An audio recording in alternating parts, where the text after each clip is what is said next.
Nick Chubb has not ever had the benefit of having a quarterback that has forced anybody to get out of these 8-man boxes. He's been running out of 8-man boxes his whole career.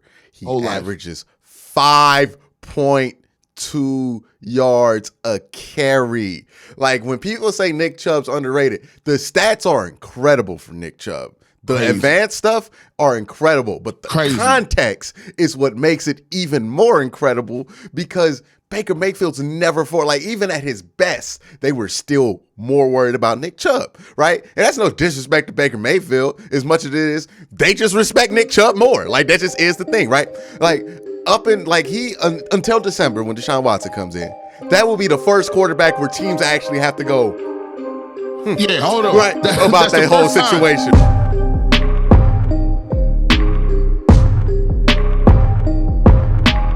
All right, G. So, hold on, let me get you on screen before I do that. So, I'm actually, okay. We recording. Shout out to G. Shout out to G's do-rag. But, so I'm going to try to do something. I'm actually announcing this on the channel for the first time. What? My stream tomorrow, right? You know how I normally do my watch party streams? Yeah. It's going to be a little different tomorrow. Oh. Because we coming straight from my seat at Mercedes-Benz Stadium. Wow, yeah, you in the building. Y'all forgot you down there. I'm going to be in the building. Now, if you're going to be at the game too, please do not try to holler at me during the actual game itself. Right. Halftime, I can holler at you, or before the game, sure. But like, if you see me streaming during the middle of the game, or you try to slide in there during a commercial break, I would greatly appreciate if you're not doing that, because again, I'm still working. But if you want to be at the game, you want to holler at me, follow me on Twitter at Quinn KWEN_C. I'm going maybe put out some details about where we could meet up before and maybe even after. Well, I got to do the post-game show, so probably not after the game. Yeah, you're not going to do it. I was like, what time?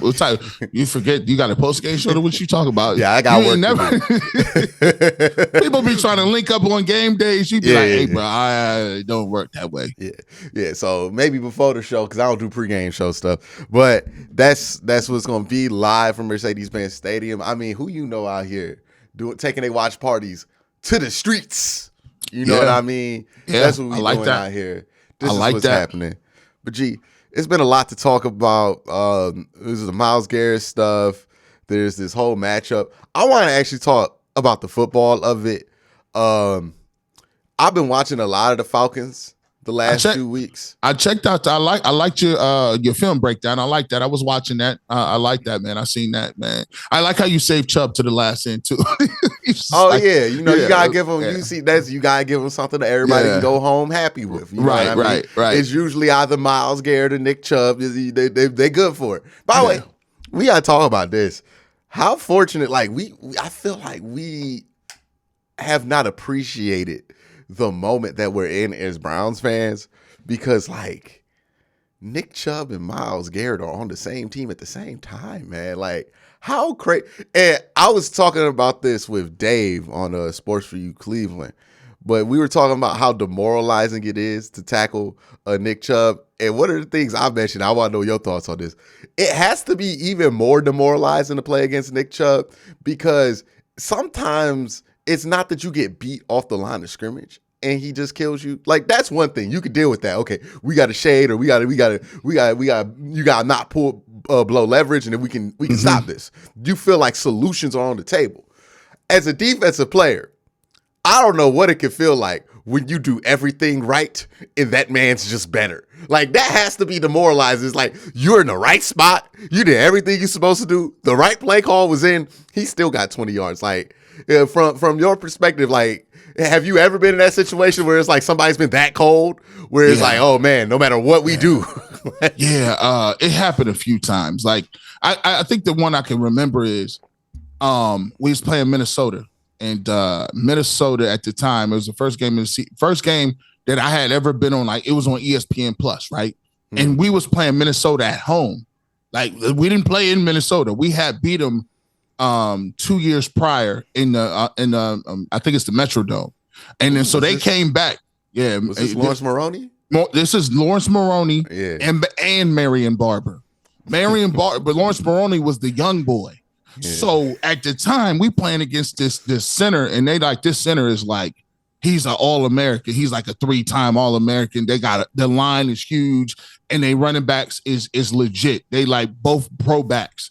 So, you know, me, I'm like, man, I mean, what's the difference? We had played the first year. We had the guy named T.A. McClendon. He played with Phillip Rivers. We played them in 2001 at NC State. And so we thinking like, oh, man, it's cool. And these dudes got down there, and they did us so bad because it was hard enough just getting off the blocks. They was running zone. And so when you run in zone, like, they was just funneling us to the next level like it was clockwork. And the thing about it is, when you playing D-line, you don't want to get reached. Like, everything in the back of your mind, don't get reached. And then they steps was so crisp that they was reaching us, passing us off. And the times you did not get reached or cut off backside, you'd be in the backfield or have an opportunity to get there. And it was like having a birthday party, but only one person there and you had no cake. It's just like, yeah, it ain't a party. You couldn't finish. You have to finish. It ain't about getting off the block. You got to finish the play by tackling them. And you don't understand. There's 3 or 4 ways this can go down. They could stiff arm you. They could just straight up decide they didn't want to give you a move. I'm going to give you a move in the backfield. You're going to fall down. They could run you over. Just put their head down and run you over. Or they could just say, listen, I'm a little faster than you. I'm going to run away from you. And you're like, dang, bro, I did everything I could. I've been battling up front in a phone booth. And we operate where you beat your man. We don't never see the football. But when that happened, and they got 2 backs to do it at that high of a level, it's demoralizing. My coach, he said, burn the tape. We never even watched it. We came in on Monday. We like did some calisthenics. He said, guys, that never happened. Never happened. There's no learning from that. You're not going to see 2 backs like that ever again in your life. And trust me, from my perspective, at what they did in the league, it was hard enough for them tackling Marion Barber and Lawrence Maroney in the league. I feel totally vindicated by that. and Nick Chubb, man, like, that speaks to the level he's been playing at a professional NFL level, to where, like, I mean, you cold when it comes to like a running back when people willingly, like, defensive players go on the top 100 and say, yeah, he's almost impossible to tackle. Like, they don't ever admit that, right? Unless it's like a dude like Josh Allen's like 6'6" or like Cam Newton in his prime. This dude is 6 foot, maybe 6 foot. Yeah. And then he's 235. I feel like he's around 260. There's no way he's 235. He's running away from people too. Like, it ain't like if he get in the open, like last week. No, he's quick. He's quicker now. He's bigger and quicker. Like now, Mike Tomlin said it best. He said, yo, if we knew we had to stop Chubb, and if you didn't stop Chubb, we weren't going to win, and we didn't stop Chubb, and you can't beat the Browns if you don't stop Chubb. And I felt bad for him because they were doing it. Like, if you watch the tape, it's like, nah, they were disciplining the fits. Yeah. Like, they did a good job. They won some of their one-on-one matchups. They got outside edge. Nick Chubb just jumped over somebody. Like, what do you do about that, right? Like, and that's where I'm like, man, I don't know what that must not be a good feeling. I remember one of my homeboys in college, he played for YSU. I think they were playing like North Dakota State. It was like I think it was like North Dakota State was number 1. YSU was like 5 in the country in FCS, right? And they got beat by like 28 points on the road. And I was like, what happened? Did y'all not just play well? He was like, we played well. Like, we did everything we were supposed to do. We did everything we did in our power. It just didn't work. Hey, man, sometimes they go down like that. Like, it really do. And when you see Nick Chubb, it hurt a little bit because, and the thing about the Cleveland Browns, what they doing right now is kind of unprecedented because no team is playing like this. Teams, like, it's almost the equivalent of if you run the triple option in college. You practice all week to stop the triple option, right? Who has responsibility on the dive, who has pitch man, who has quarterback. You do it all week, and then you throw it away because no other team's going to play like that. When you play the Cleveland Browns, no team is going to continually run the ball like with some sort of purpose and be like, but no, we're not doing this to set up anything. Nick Chubb has not ever had the benefit of having a quarterback that has forced anybody to get out of these 8-man boxes. He been running out of 8-man boxes his whole career. He averages 5.2 yards a carry. Like, when people say Nick Chubb's underrated, the stats are incredible for Nick Chubb. The advanced stuff are incredible, but the context is what makes it even more incredible, because Baker Mayfield's never even at his best, they were still more worried about Nick Chubb, right? And that's no disrespect to Baker Mayfield as much as it is, they just respect Nick Chubb more. Like, that just is the thing, right? Like, until December when Deshaun Watson comes in, that will be the first quarterback where teams actually have to go, yeah, hold on. Right, about that whole situation, right? It's the first time they wake up, you're like, hold on. Nick Chubb has never seen cloud coverage against them, right? They have never just clouded the middle of the field. Like, it's not something that he has gotten the benefit of ever, right? And even with Deshaun Watson, it might take 3-4 games before teams go, I don't know which one we want to do, right? But he has never, everybody asks me, what are the Browns going to do if teams decide to stack the box? Quincy, if they stack the box, can Jacoby get them to not? The thing I always tell people whenever other people come and ask me questions about the Browns from other teams, or even Browns fans ask me questions about the box, is like, they've been stacking the box against this man, 8 people in the box, his whole career, his entire career, and he averages 5.2 yards a carry. Like, it certainly helps to do it. Yeah, it certainly can slow him down, but it's never stopped him, right? Because even if you got a person that's open, like, say for instance, you scheme it up as a defensive coordinator and you have a free guy that is coming free, the safety or whoever the case may be, a linebacker. That guy still has the reality of having to tackle him. And when you look at his advanced stats and you look at how many times he makes the first guy miss. He got more missed tackles. He got more forced missed tackles than 31 NFL teams, I think. It's like the lead is Nick Chubb and then a whole team. A whole team. Nobody tackles him one-on-one. Nobody. Like, that's how, I think there's an appreciation that Nick Chubb's really good. I don't think we're appreciating that we're seeing something that's like all-time level. Like, we have not seen this in a Cleveland Browns uniform at the running back position since the 60s. Since before Jim Brown was making movies, right? Like, that's how long it's been since we've seen this stuff, right? From a running back in this city. Because Nick Chubb's been on the level of Jonathan Taylor, there's been a debate about that. Yeah. This year, this is not that debate year. This is 2012 AP. This is he can literally get about, and I'm looking at the way this thing sets up. I mean, this guy's going to be getting the lion's share of the carries. To me, he has a chance. If the Cleveland Browns, and I'm going to just say it right now, I don't care who's the hot quarterback. If the Cleveland Browns mess around and have a year where they get to be, I'm not going to say they 8-3, 7-4 when Watson get there, and this man ends up with 1,800, 1,900 yards, it might be the first time in a long time that a running back actually wins that award as MVP. Because passing numbers are down, passing across the NFL. Quarterback play has not looked like it is, for the last 3 or 4 years prior. This is I told somebody that this dude might be better than Emmitt Smith, and they laughed me off the Ultimate Cleveland Sports Show. They tried to tell. I think he is better than Emmitt Smith already. I told him that. I said, he's better than Emmitt Smith. They said, what?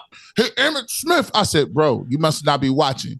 You must not see what Emmitt Smith's line looked like and how he had a Hall of Fame. Well, Emmitt was 4 yards a carry. Yeah, 4. But this is 5 with the Browns with no passing game and 9-man boxes. And he just does it like whatever.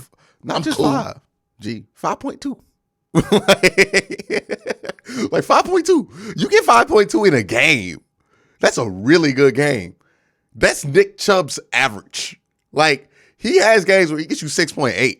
Like, no. Like, it's kind of like I have this conversation with somebody else. It's one of those things that's hard to contextualize, but when you really think about it, you go, oh, that's actually true. Like, when you look at Aaron Donald and you go, he is so much better than Warren Sapp ever was. And it sounds crazy, like, to say that because Lawrence Taylor's supposed to be, but it's like, no. Aaron Donald is so much better than it's to say it feels bad to say I'm watching, and I think it's like a recency bias, right? Sometimes people say recency bias goes towards the fact that you see a guy, you inflate him. I think it's the exact opposite. I think like LeBron and Aaron Donald, you don't want to say I'm lucky enough to grow up in an era where I saw the best player at that position. And Aaron Donald it's not even really close. Like for D tackles, it's like John Randall and Sapp, and I like y'all, but it's nowhere close. Sapp will even tell you that. Yeah, he's like the Reggie White of that whole thing. Like, like when you see them Reggie White, like I've never watched Reggie White like play live or anything like that because that was before my time. But every time you see them Reggie White stats, you go, oh. Or Lawrence Taylor, you're like, oh, those dudes are good. Like, because the Myles Garrett will have like a ridiculous sack pace going in his career, and you see Reggie White doubling it. It's like, like and Myles Garrett's 2, but Reggie White's 1, and he's twice as much. Like it's that level of goodness, and I don't think people are hip to it nationally just because Nick Chubb's not high profile. Nick Chubb's not. Derrick Henry's easy to market around because he's gigantic. He has his charisma about himself, and the whole Titans is built around Derrick Henry, right? The Browns aren't like that, right? The Browns have a lot more pieces. Myles Garrett, when you look at the Browns, you go, who's that? It's Myles Garrett? Like, that he's the guy that attracts all the eyeballs. That's what Derrick Henry is for the Titans. So he doesn't benefit from that. He also always has to run against these 8-man boxes, splits carries. People think of him and Hunt instead of just him, which is fine. Yes. And it's going to help him in the long run of his career. But I think with Kirk Herbstreit was an amazing example when you listen to him on that Thursday night game because he went into it knowing Nick Chubb's a good running back. And then he was watching that game, and you could tell him flipping that switch of, yo, this is a generational player while he was watching him. Like, he was just like, it's one of those. Goodness. It's one of those. What do you do about this? One of those. Yeah, like there was one play I showed in my film breakdown. Yeah. He made a defensive end and a linebacker bounce off of him like them little kids be bouncing off the mascots at halftime. And he was just undeterred. Like, it's like he is made of titanium. And they bounce off his leg. And this is he has 2 knee injuries, one catastrophic in college. It ain't like think about it. If this ain't even a fully fresh Nick Chubb. What if he had that? Like I understand somebody say when you get your surgery, they make you come back stronger. Maybe he did because he was good in Georgia. He was really good. Like I remember his freshman year in Georgia. Because Todd Gurley went out. That was the year Todd Gurley had went out. And there was this dude named Chubb. And I remember watching him like, oh, he better than Todd Gurley. I remember watching that immediately. And I remember just being confused 3 years later when they're like, oh, Sony Michel, he's the best back out of the 2. And I was like, nah, that Chubb dude's cold. Because he got a single-digit number? Just stop playing. Because he got the speed. I'm like, I don't know. Nick Chubb looked plenty fast to me. I was so happy when the Browns took him in that second round. By the way, Nick Chubb has never been caught from behind. Yeah. And by the way, shout out to there are like forgotten first second round picks. That 2018 draft has a hilarious combination of them, G. In 2018, do you know who the Ravens' first pick in that draft was? Let me see. 2018? Yeah. That was the year Lamar went out. That was the Baker Mayfield year. So the Lamar played that year, right? In 2018. Was it 20 year? Wasn't 2018 did they draft the kid from Notre Dame, a tackle? Nah, that was Ronnie Stanley. I think that was 2 years before. Okay, 2 years before Ronnie Stanley. Yeah. I don't know who they 2018 draft. Hayden Hurst. That was their first round pick. He is on a milk box. He plays for the Patriots now, don't he? No, he plays on the Bengals now. He's actually decent. Oh, actually played for the Bengals. Yeah, he's on the Bengals now. But that's who they picked first. Then they picked Lamar Jackson. Mistakes get forgotten, right? Yeah, so forget it. Don't matter if you're on the team. We got the quarterback. Same thing goes for John Dorsey. Remember, 33rd pick of that draft? Austin Corbett. Forgot about that. 3 picks later, Nick Chubb. Nobody has ever brought up Austin Corbett in that conversation or Baker Mayfield, right? I mean, look, John Dorsey did really good with his second opportunities in those rounds because it was like Baker Mayfield, okay. I still contend you could have did much worse than Baker Mayfield. You could have did a lot better, right? But the two guys who were a lot better, I don't think everybody who is going to be mad about that were necessarily sold on those two dudes. Like, I know for a fact, I wasn't sold on Josh Allen. I wasn't sold on Josh Allen. I just knew, like, here's the thing. I just knew they wouldn't pick. I just knew the Browns would not pick. They would not pick Lamar Jackson. They just weren't. I ain't gonna lie. I was hating on Lamar too back then. I was like, oh no, he can't do it. And then I was hating on him up until like 2019, and then I was like, nah, this dude's cold. But I was like, man, he's it. That's why I'll contend they could have, because a lot of the pressure was to get Josh Rosen or Sam Darnold that year. They went against the grain and got Baker Mayfield, which ended up being better than those two. They got the third, right? They got the third best player. They got a C. Yes, right? Average. They got a single. Got they could have struck out. Right. They got a single. They got on base. Right. They got a base. But then you got a double with Denzel Ward. And then you hit a home run with Nick Chubb, which made everybody look like they was like, Nick Chubb come in, 35th pick, hit that home run. Now you got 3 points on the board. Everybody's like, well, the guy who got the single really caused the rally, right? Like, you know what I mean? Like, he was the catalyst for this whole thing to start off, guy. But yeah, I just wanted to spend this half of GBQC talking about the greatness that we get to see every week, whether it's Myles Garrett, whenever Denzel Ward decides to show up again, or Nick Chubb. We ain't even talking about JLK. I mean, like, JLK cold, bro. Like, he's really good now. I mean, this team is full. I would love to hear conversations within NFL locker rooms while they're watching this Browns tape, because the talent on roster is ridiculous. Amari Cooper, cold.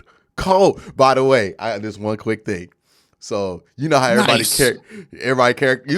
I watched this interview he did with Cam Jordan and Mark Ingram. It's a really good interview. You should check it out.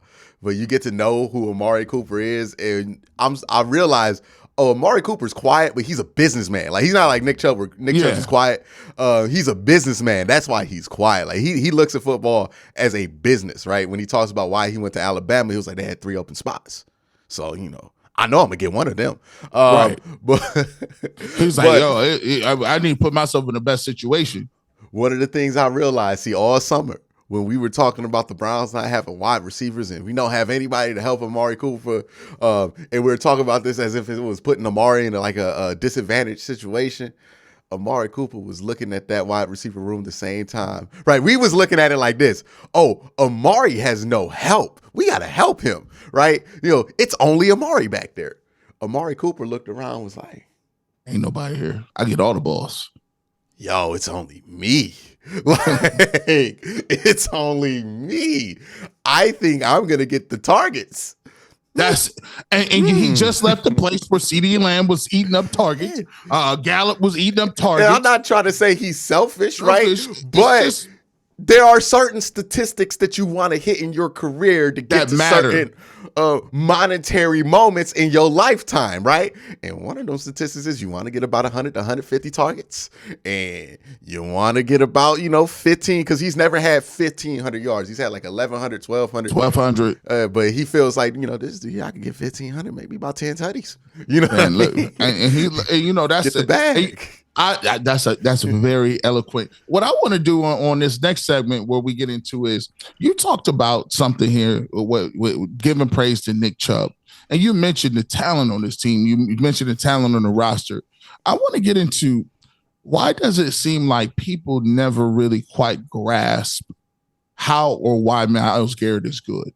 It seems like the fan base kind of is like, they don't understand. Like, I had a lot of people hit me up like, well, he needs to do more. Like, he had a horrible game, and then the PFF grades be coming out, and they be like, I don't understand how he got that high of a grade. Well, maybe we could break that down for the people out there and see, and just give them a little tidbit of why it is that he's good and you might not understand it. Let's do that part 2, click over to G Bush's channel. Should be up by Sunday morning.